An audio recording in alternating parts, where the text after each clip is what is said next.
Hello students, next topic is that special economic zone. According to GTU, it is very important topic. ઘણીવાર GTU એક્ઝામની અંદર short નોટના ફોર્મની અંદર આ special economic ઝોનનો જે ક્વેશ્ચન છે એ પૂછાઈ શકે છે. સો ફર્સ્ટ ઓફ ઓલ આપણે એ જોઈએ કે સ્પેશિયલ ઇકોનોમિક ઝોન કોને કહેવાય. So special economic zone are a growth engine that can boost manufacturing, augment of exports and the generating the employment. Special economic zone એક એવો વિસ્તાર છે, એરિયા છે કે જે ગવર્મેન્ટ ડેવલપ કરે છે શું કરવા because of the boost of manufacturing કે મેન્યુફેક્ચરિંગ ઇન્ક્રીઝ થાય ઇમ્પોર્ટ એક્સપોર્ટના બિઝનેસની અંદર જે એક્સપોર્ટ છે એને વધારે આપણે આગળ લઈ જઈ શકીએ અને જનરેટિંગ ધ એમ્પ્લોયમેન્ટ એટલે કે જે જોબ ઓપોર્ચ્યુનિટી છે એ તમારી ઘણી બધી વધારે ખુલે એટલા માટે ગવર્મેન્ટ આ સ્પેશિયલ ઇકોનોમિક ઝોન નામનો એક એરિયા છે એ ડિફાઇન કરે છે. Government has introduced this scheme of special economic zone in order to provide a hassle-free operation regime and encompassing the state-of-art infrastructure and support the service. આ area એવો છે કે ત્યાં જે પણ કંઈ આપણા અર્બનના રૂરલના બધા ઇસ્યુ આવે છે કે કંપની નજીક છે એવા કોઈ થવાના ચાન્સીસ નથી. એક્સપોર્ટ ખાસ કરીને ડાયરેક્ટ ફોરેન ઇન્વેસ્ટમેન્ટ બરાબર એફડીઆઈ એને પ્રમોશન મળે અને ઇન્ફ્રાસ્ટ્રક્ચર અને જે પણ કંઈ બેઝિક જે સર્વિસ છે તમને ગવર્મેન્ટ ઇઝીલી તમને ત્યાં પ્રોવાઈડ કરી શકે બરાબર. આનો જો મેઇન એમ જોવા જઈએ તો it's benefit for the foreign region point of view. So special economic zone unit may be set up for the manufacturing of good and rendering of the service. ખાસ કરીને ફોરેન ડાયરેક્ટ ઇન્વેસ્ટમેન્ટ જે આગળ આપણે study કરવાના છે એના માટે important છે. Now the component of the special economic zone ખાસ કરીને કઈ કઈ ફેસિલિટી પ્રોવાઈડ કરે છે. So including the infrastructure facility like the road, airport, ports, transport system, generation and distribution over a power, telecom, hospital, hotels, education institute, entertainment units, residential, industrial, commercial complex, water supply, sewage system આ બધી જ તમને government ત્યાં easily તમને requirement facility provide કરે છે. Now the special economic zone also enjoy a number of benefits including the benefit under the income tax, custom excise duty, VAT, service tax, હવે GST જે પણ આપણે ડિફાઇન કરીએ છીએ આ બધું તમને જે business destination point of view તમને જે માણસોને લાગે કે ભાઈ આપણા માટે બેનિફિશિયલ છે બરાબર. So it means consider a very promising business destination point of view પણ બેનિફિટ છે. નાવ હવે આપણે જોઈએ કે સ્પેશિયલ ઇકોનોમિક ઝોનની હિસ્ટ્રી શું છે બરાબર. તો ફર્સ્ટ ઓફ ઓલ આપણું જે ઇન્ડિયા છે India was one of the first in Asia to recognise the effectiveness of the exporting processing zone.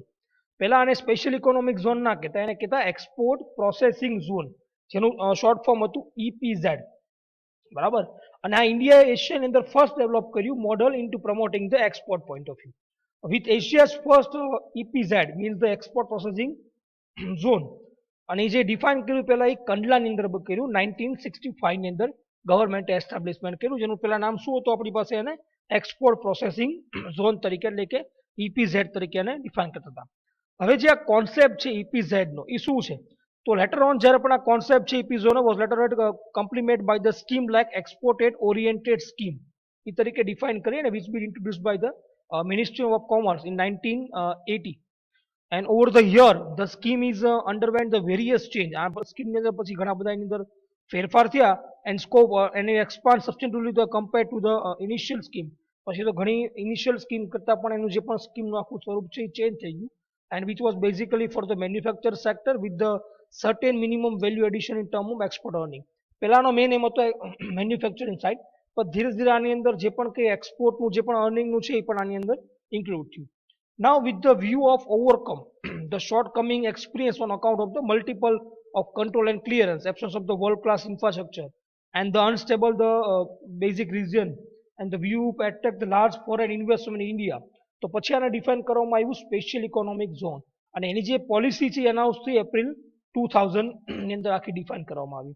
Than the minister of the commerce and industry of the government of India with the senior જે પણ કોઈ official હતા એને prepare કર્યું આખું bill આના ઉપર special economic zone તરીકે જે ડિફાઇન થયું પછી અને એક્ટ 2005 ની અંદર ડિફાઇન કર્યું and it was pass by the parliament in May 2005 and which receive the presidential જે પણ કે એને અપ્રુવલ મળ્યું હોય 13 જૂન 2005 ની અંદર મળ્યું. નાવ ધ આફ્ટર એક્સપાન્શન કન્સલ્ટન્સ ઉપરથી પછી સ્પેશિયલ ઇકોનોમિક જે એક્ટ હતો 2005 એના પછી તો supported by the SEZ rule came into the effect of the 10 February 2006 ની અંદર અને જે ફાઇનલ એનો જે ડ્રાસ્ટિક સિમ્પ્લિફિકેશન કર્યા પછીનું જે સેટઅપ થયું SEZ may be set up in public, private or joint sector by the state government is પછી defined to 2006 ની અંદર. So the minimum size of SEZ should not be the 100 acres. એ પણ આની એક લિમિટેશન કરેલી કે ભાઈ 100 એકર કરતા ઓછો જે આ સ્પેશિયલ ઇકોનોમિક ઝોન છે આપણો ન હોવો જોઈએ. તો ઇન શોર્ટ આપણે આની હિસ્ટ્રી જોઈ એના ઉપર ડિફાઇન થયું કે સ્પેશિયલ ઇકોનોમિક ઝોન એટલા માટે ડિઝાઇન કરવામાં આવ્યો કે ખાસ કરીને ફોરેન ડાયરેક્ટ ઇન્વેસ્ટમેન્ટ કરી શકે, ટેક્સીસમાં બેનિફિટ મળે, મેન્યુફેક્ચરને બૂસ્ટર મળે અને જે એમ્પ્લોયમેન્ટનો ઇસ્યુ છે એ સોલ્વ થાય. ઇન્ડસ્ટ્રીયલ એસ્ટેટ કરતા વસ્તુ અલગ છે, બરાબર. આનો પર્પઝ અલગ છે, ઇન્ડસ્ટ્રીયલ એસ્ટેટનો પર્પઝ કે અલગ છે. બંનેની અંદર ફેસિલિટીમાં પણ ફેર છે અને ઘણો બધો આની અંદર ડિફરન્સ છે, બરાબર. Now the main objective of the special economic zone, મેં કીધું એમ foreign direct investment, attract the foreign direct investment કરી શકે એટલા માટે, earn foreign exchange and contribute to exchange rate stability, foreign exchange જે પણ અર્ન થાય અને જેના રેટ છે કેવા રહે, સ્ટેબિલિટી રહે, boost the export sector, employment opportunity, ઘણી બધી જોબ ઓપોર્ચ્યુનિટી ખુલે છે, introduce the new technology because ફોરેનમાંથી આવો તો ઘણી બધી આપણા ટેકનોલોજીને પણ બેનિફિટ મળે છે, ડેવલપ બેકવર્ડ એરિયા, જ્યાં સ્પેશિયલ ઇકોનોમિક ઝોન ડિફાઇન કરે એ એરિયા થોડોક સદ્ધર થવાના ચાન્સીસ છે, ખાસ કરીને કંડલા. જો અત્યારે ઘણું બધું કંડલાની અંદર ઇમ્પ્રુવમેન્ટ છે, જે લાસ્ટ આપણે 1960 ની અંદર જોવા જઈએ અને અત્યારે આપણે 2000 ની અંદર આપણે 2020માં જોવા જઈએ તો ઘણો બધો ડિફરન્સ છે.